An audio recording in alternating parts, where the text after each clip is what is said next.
Good morning, good afternoon, good evening, everybody, wherever you are. It's been a while since we last spoke on this media. Um, well, life happens and life has to continue. Now, today, after very careful thought and consideration, I want to talk about a subject that people either cut around or completely ignore, assuming that it doesn't happen, but it happens in almost every family. If you're a Christian, you know it happened in the first biblical family of Adam and Eve when they had their first two children, Cain and Abel. What am I talking about here? I'm talking about sibling rivalry. Sibling rivalry is there in every family, and it can lead to good things, sibling being good rivals and having a healthy competition, building each other up and competing for the good things in life and of life to make sure that all of them or both of them succeed. But sibling rivalry, more often than not, breeds hatred, jealousy, confrontation, and sometimes death.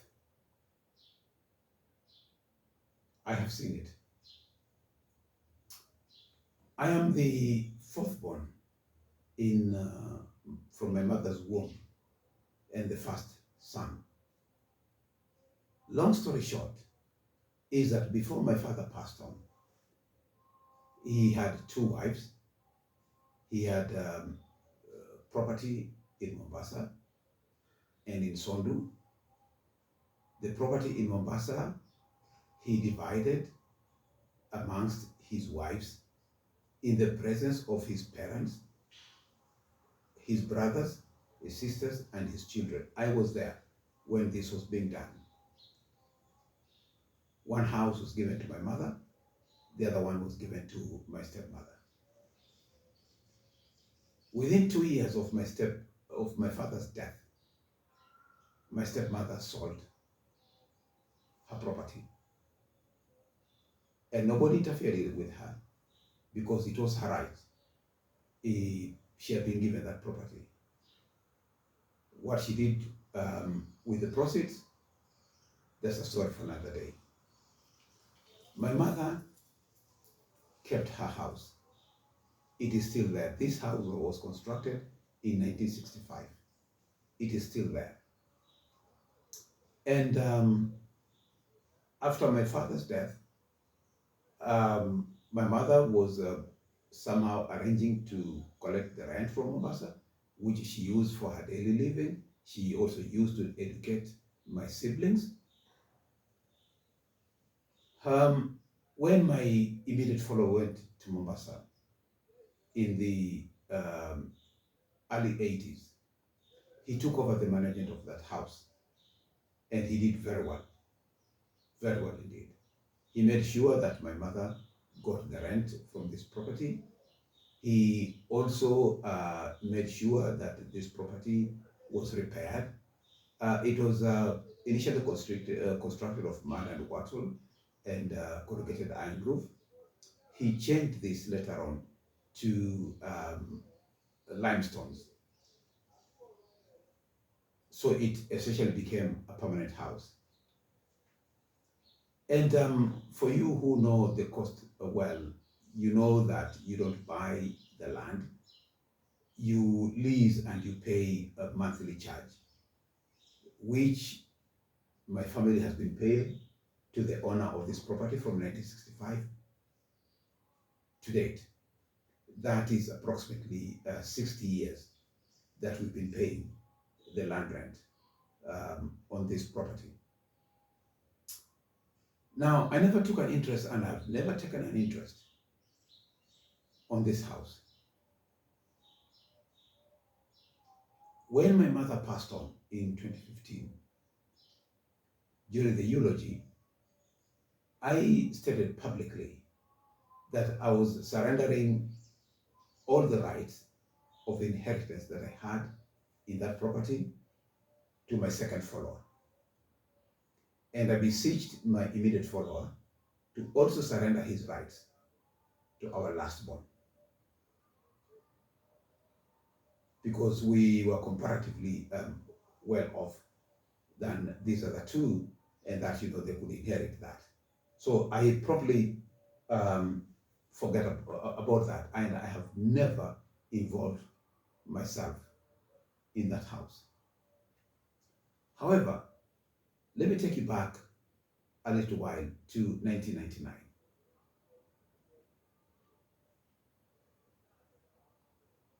My second follower came to Nairobi, and he came to kill me with my family. He took a knife. Whether he took or he was given, it's for him to say. But he came and he started. We were staying on the first floor of a building. On the ground floor of that building, there was a barber shop, there was a butchery, and there was a chemist. Now, people started shouting. And when I went down, I saw my brother with a big stone hitting my car and smashing all the windows, from the front windscreen, the back windscreen, and the windows, and he was shouting. And I was shouting back, "Why are you doing this? What is the problem?" So, as a maid to go and confront him, the wife of the owner of the chemist, they were from Meru, she held me back. She said, "Don't go." And I said, "He's destroying my car." She told me, "Let him destroy it. That man has got a knife and he wants you to go there so that he can kill you." So I let him go ahead. He tried to open the bonnet of the vehicle so that he could destroy the engine. He couldn't. People called the police. The police came and arrested him, took him to the police station in Kilimani. But a cousin sister ensured that my brother was released from the cells. Next day, the wife of the caretaker was called Kimani. So his wife came to our house and she was trembling. She couldn't talk. And I said, "Mama, what? Nini, what is it?" And when she was able to talk, she said, "Why does he want to kill your children? My children are out there playing." And my brother was sneaking toward my children.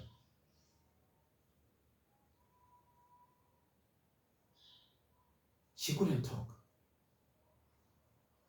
You could see the pain in this woman, who was not my family, who was not even from my tribe. She was the wife of the caretaker of that building. And she felt the pain because she saw what was happening. I called the police. And the police were taking their sweet time to come. And I said, "Do you only want to come after somebody is dead?" They came and they arrested him again. He was charged with malicious destruction of property. He was taken to court. I never went to court even a single day. I later came to learn that the police presented the evidence using the pictures that they had taken of my car, and he was sentenced to 6 months in prison. That was 1999. We only met after 16 years.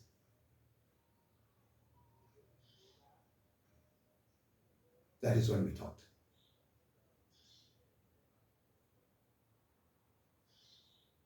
But the trust is gone. Be that as it may, upon the passing on of our mother, now my brother is married with children. I constructed a permanent building for him, one room, so that he could use as a shop. At the gate, of my mother's property down in the village, which was on the main road with a lot of traffic. And I stocked that shop fully. I handed over this shop in the presence of my wife, in the presence of my sister-in-law, in the presence of my sisters. And I told him, I cannot be giving you handouts forever. Take this shop and grow it. Fully stocked shop. You know what? Within 2 months, the business had collapsed. They ate everything they could eat. And they closed the shop.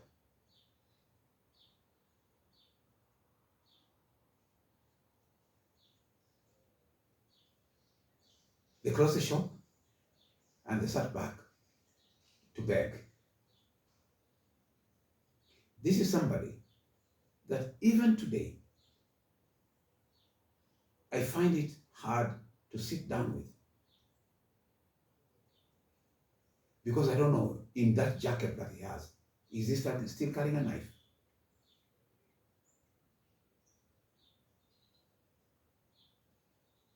This comes from people telling him way back at that time that his lot in life can only improve if he killed me.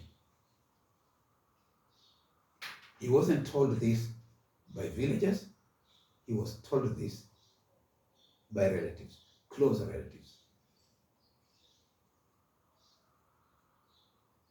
Why am I opening up like this? I'm opening up because I know a lot of people are going through this. A lot of people are going through this pain. These are the kind of rivalries that go from generation to generation. Because once children see what is happening, see what their uncle or their auntie is doing. Now, even after I handed over my share of the inheritance to him, I'm still called a bad person. Because he says, if you give me your shares, why don't you make sure that I get the monthly rent? So it is my responsibility to go down to Mombasa, collect the rent, and send to him. Yes, the check. How many of us are going through this? How many of us have worked so hard, where all of us siblings, our parents educated us to high school level. If you've been following me on this media, you know that I left school in Form 5, so essentially I was a Form 4 school leaver. All my brothers also reached high school. My sisters who did not reach high school is because they became pregnant or they didn't want to go to school. The ones who reached high school and left school is because they also fell pregnant and had children, not because of lack of school fees. We tried.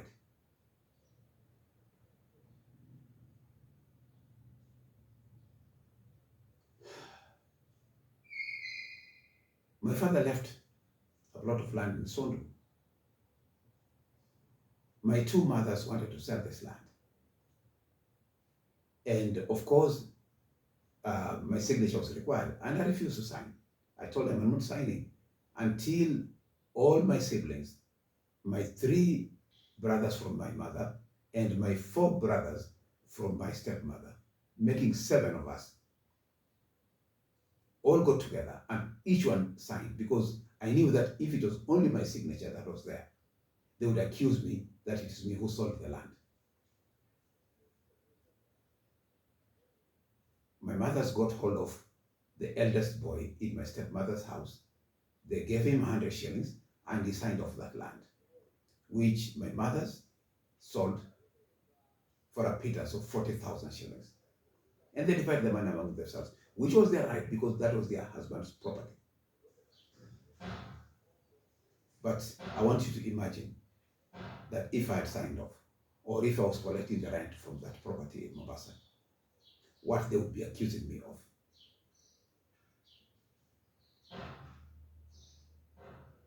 When I pulled myself with my bootstraps, educated myself, went to the Polytechnic, struggled from a diploma to higher diploma, to degrees, to masters, to PhDs. And people still think that you are the same high school leaver. People still imagine that, if at all you're working, you must be earning 10,000 shillings or less. There was a time that I was in the village. I went to attend a burial of the grandfather of a friend of mine. And when I was given an opportunity to speak, I produced my payslip. I was working with CBC at that time. And I asked the master of ceremony to read to the congregation how much I was earning. He couldn't even understand the payslip. So somebody had to come and show him. I said, if I'm already earning a 6-figure salary in the upper reaches beyond 500, why would I engage in those things that I cannot even mention here? And people wondering. Sibling rivalry is real. I'm going to end by talking about my community, where I know that before you are labeled that you are Illuminati, before you are labeled that you are keeping genies, before you're labeled that you engage in witchcraft, you're still poor. But the same people who are calling you and labeling you all these things come round and they want free money. They want free loading. They give birth to 7, 8, 9 children and expect you, who is working very hard with only 2 or 3 children or 4 children, to take care of their children. Even then, they would still try to poison you. Even then, they would still want the villagers to be against you. Even then, they will still call you names. Even then, they will still want to try to kill you. There's a community in the Kenyan coast where the children, once their parents grow old and they start having gray hair like mine, they kill them. So the parents have to run away and become homeless because the children have labeled them wizards because their parents are taking too long to die so that they can take over the property. There's another community also, neighboring my community, back in Nyanza, where the same thing has been happening. They labeled an old woman, an old man, a wizard, and they banned them. They killed them. But all this is to take over the property. Sibling rivalry is deadly. What is your story? You can put your story in the comments below, but even if you don't, I know that my story and your story are the same, if not worse. One day I will tell you more. Bye for now.